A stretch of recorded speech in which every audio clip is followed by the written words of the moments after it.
Hey, salut à tous, aujourd'hui on se retrouve pour une nouvelle vidéo.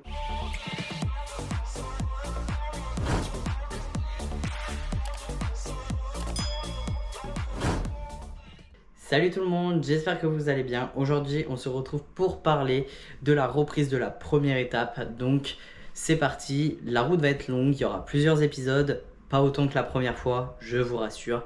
J'espère que ça va être très instructif pour vous et que vous allez apprendre plein de choses.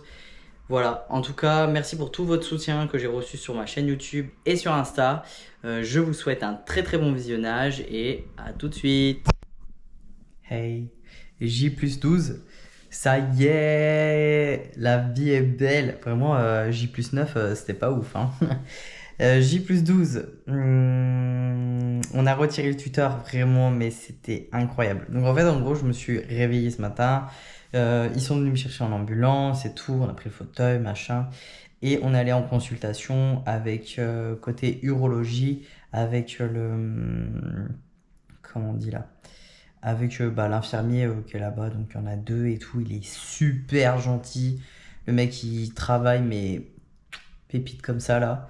Donc franchement là il m'a fait plaisir quoi. Donc du coup on a commencé déjà par regarder un petit peu. Donc voilà, il a vu la désunion. Il n'y a plus de nécrose les gars. Ça y est, la nécrose c'est ciao en fait. On va laisser peser. Genre c'était là 3 jours. J'ai cru que j'allais mourir. Et en fait tout va bien. Genre il y a une partie qui a nécrosé mais qui était petite genre comme ça. Donc c'est pas grave. Donc cette partie, l'interne, il l'avait curé parce que du coup j'étais allé voilà, aux urgences. Il l'a un petit peu curé et puis direct après ça, s'est développé la fibrine. La fibrine fait partie du processus de cicatrisation. Mais voilà, faut pas qu'il y en ait trop parce que sinon bah, ça retarde la cicatrisation. Du coup, bah là, je lui dis ouais, j'ai la fibrine et tout. Puis là, bah, mon infirmier veut pas trop y toucher. Il a dit que si on devait mettre un coup de scalpel, c'était à vous de le faire et pas à lui. Donc bon, là, ça se renvoie un petit peu la balle. Du coup, ouais, du coup, il m'a dit ok, pas de problème. Donc bon, on a déjà commencé par bien désinfecter, bien irriguer la désunion. Et après, on a retiré le tuteur. Ouais, ça, je vous jure là, comment je me sens mieux sans le tuteur. Oh, oh là là. Et dire qu'ils me le remettent dans ouais, quoi, 18 jours. J'ai pas hâte, hein, je vous le dis. Genre là, je me sens mais libéré, je vous jure. Genre, je sens que c'est déjà beaucoup plus facile pour marcher, beaucoup moins horrible pendant que je suis assis ou allongé parce que c'était en tension. Parce qu'en fait, ça faisait une boucle, hein, donc il y avait la partie voilà, sur le pénis et la partie sur le méa et hop, c'était raccordé.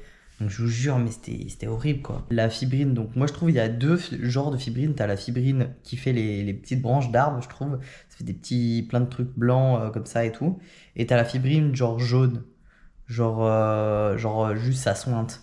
Donc là, c'était plutôt de la fibrine comme ça sur le tuteur. Donc voilà, lui, il était pas inquiet. Il a dit, ouh là, bah, c'est pas grave, ça va partir avec les irrigations et tout. On a fait un sondage et une irrigation. J'étais un peu en stress, j'étais en mode, oh my god, comment on fait? Genre, j'ai déjà fait des irrigations, j'ai déjà fait des sondages, sauf que c'était différent cette fois-ci. Bah là, la sonde, fallait la mettre jusqu'au fond. Donc, en fait, il faut vraiment relever de ouf la verge. Parce qu'en fait, avant, moi, comme ça allait buter contre le pubis, bah, je m'en foutais de quelle position je mettais la sonde, tu vois. Mais là, vraiment, faut vraiment relever de manière à ce que quand tu balances la sonde, ça soit le plus droit possible et que le chemin soit facile à trouver. Donc, du coup, voilà. Et puis après, on a fait une irrigation. Donc, c'est une irrigation avec une seringue conique. C'est super bien passé. C'est passé tout droit. Ça faisait du frais, ça faisait du bien. Genre, c'était vraiment plus. C'était vraiment genre, j'étais en mode ah, trop bien. Donc, ça, franchement, vous vous rendez pas compte, mais l'urètre, c'est tellement un truc important que. Genre là, vraiment, si c'est bon cette fois-ci, et je touche du bois, et je croise les doigts, vraiment, pour que bah, ça le fasse, quoi. Parce que franchement, là, mais ce serait une dinguerie. Avoir fait une désunion et une nécro, je m'en balèque, tu vois. Enfin, bon, la nécro, je rigolais pas de ouf, hein, mais là, la désunion, je suis en mode, ouais, c'est pas grave, ça va se refermer. Donc oui, là, en gros, en fait, le truc, c'est que c'est le long de la verge, donc si ça se rapproche pas à 100%, c'est pas grave, ça fait que la verge sera juste un peu plus large. On n'est pas contre ici, hein. On est plutôt ok, y a pas de souci. Yo, J plus 14. J'avais bien flairé. J'ai une fistule. Donc la fistule, c'est quoi? C'est un petit trou dans l'urètre. Donc voilà. Bon, bah, je dois arrêter les irrigations, continuer les sondages.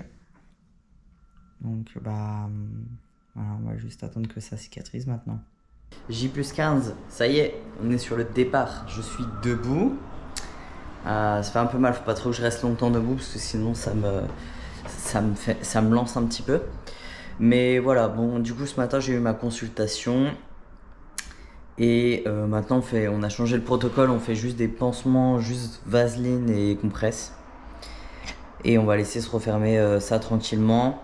Il y a un des lambeaux qui se lève un petit peu, alors il tient par la chair. Ça va petit à petit se raplatir. En fait, c'est que là, il a pas trop d'adhérence, donc c'est un peu chiant. Et sinon, on a vu que j'avais 2 fistules, pas une. En fait, j'en avais vu qu'une, mais pas 2.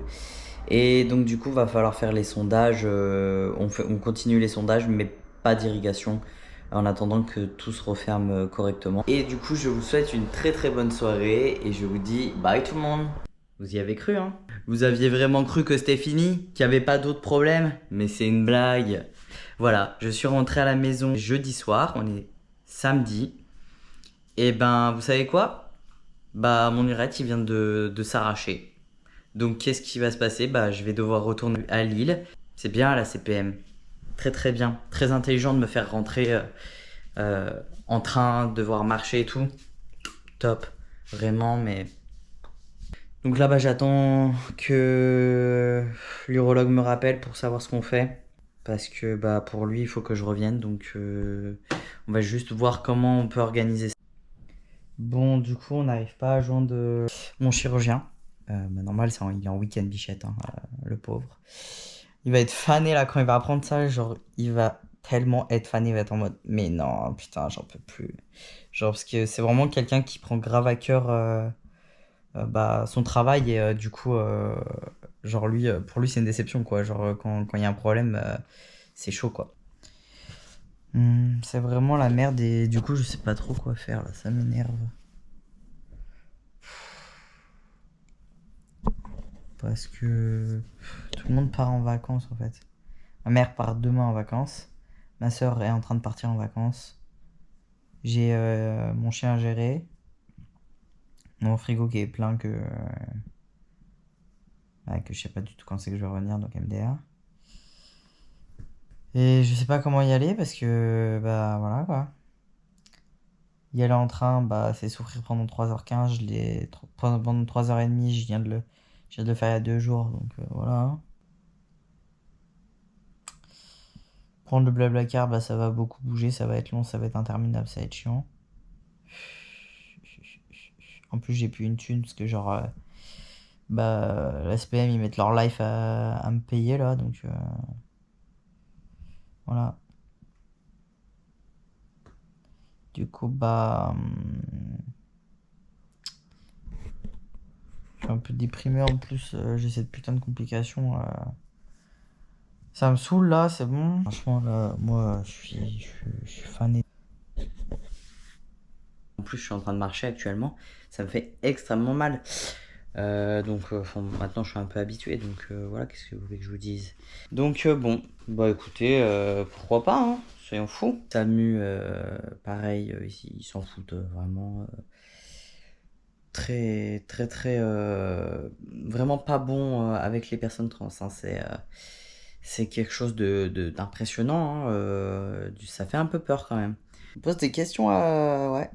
J'ai eu 2 personnes différentes aujourd'hui, bah franchement, c'est la prise en charge des personnes trans, c'est pas du tout ça quoi. Donc ouais, du coup là j'ai bien mal. Je sens que ça tire et tout. Voilà, bon moi j'ai préparé toutes mes affaires, hein, parce que bah de toute façon je reprends le train, parce que bah effectivement, voilà, vous connaissez la CPM qui est très... voilà, merci à eux. C'est en partie à mon avis à cause de ce retour que j'ai dû faire en train que bah, ça s'est déchiré parce qu'au début, tout était contrôlé. Bizarrement, je me suis mis à marcher, je me suis mis à prendre le train, prendre le métro, prendre tout ça. Bah voilà ce que ça donne, prendre la voiture. Ça donne qu'au final, je dois retourner à l'hôpital et qu'ils vont repayer un bloc. Donc, je sais pas s'ils y ont gagné au final. À mon avis, non. Allez, bah à demain, hein, on y retourne. Salut tout le monde, du coup, J plus... En fait, du coup, ce qui se passe, c'est que l'urètre s'est carrément ouvert. Donc, là, en fait, il faut refaire une autre opération. Donc, du coup, on va tout laisser comme ça, laisser tout se reboucher, et on va faire une plus grosse opération. Je sais pas encore quoi, parce que j'ai pas eu le chirurgien, juste l'interne qui est passé me voir aux urgences. Donc, voilà.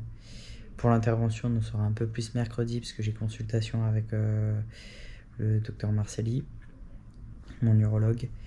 Et ça repousse pas du tout mon opération qui est prévue dans 10 jours, où je dois faire la vaginectomie et le rehaussement de l'urètre natif.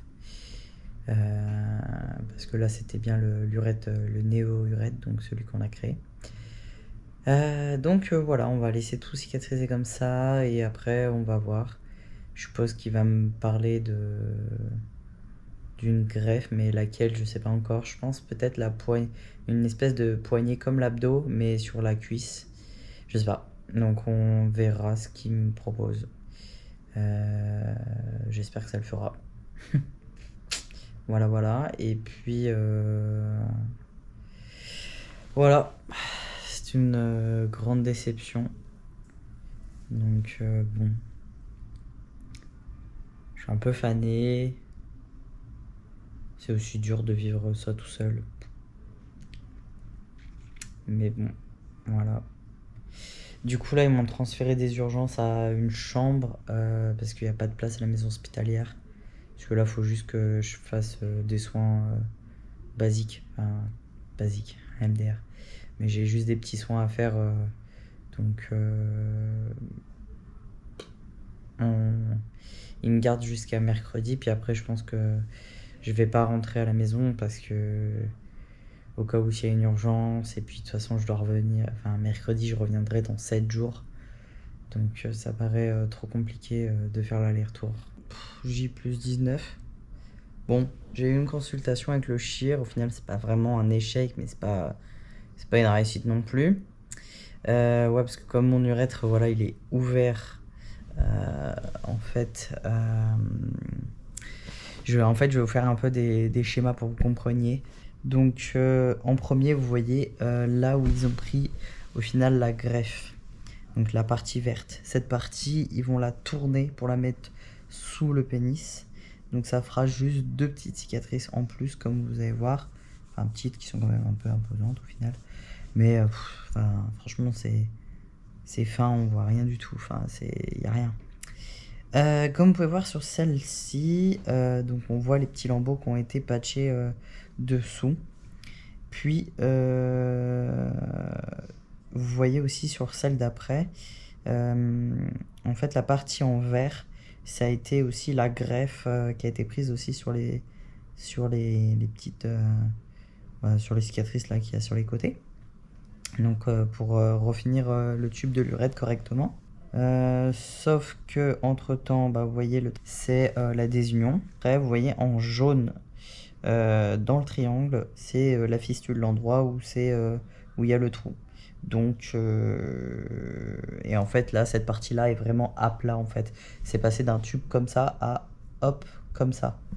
Donc voilà. Mais la suite du tube qui est en vert, comme vous voyez, là, c'est tout bon en fait. Donc on va laisser cicatriser comme ça, se refermer. C'est ce qu'on pense faire avec l'urologue, donc il va en parler au plasticien. Et si j'ai de la chance, j'aimerais bien en avoir un petit peu en ce moment. Je croise les doigts, je touche du bois, mais bon, à chaque fois ça sert pas à grand chose. Pour que le chir puisse venir à mon opération qui est dans 8 jours, pour qu'il puisse faire la poignée déjà, comme ça bah on squeeze déjà une opération quoi. Ça fera, on ferait la vaginectomie plus le rehaussement de l'urètre là, natif, et avec la petite poignée en plus. Donc voilà, bon, c'est à peu près ce qui est dit là. Je pense pas que je continuerai, donc je dirais que la vidéo va se terminer maintenant. Et cette fois-ci, on passera du coup sur la troisième OP. Donc voilà, du coup je vous souhaite une très très bonne soirée. N'oubliez pas de liker, de commenter si vous avez des questions. N'oubliez pas de partager si vous connaissez des personnes qui est en transition et qui est dans le parcours phalloplastie. N'hésitez pas voilà, à partager tout ça, même si c'est vrai que je vis que des expériences un peu de merde. Mais au moins ça prévient, donc ça fait de la prévention. En fait, mon corps, je l'ai donné pour faire de la prévention. Je vous souhaite une très très bonne soirée et je vous dis bye tout le monde.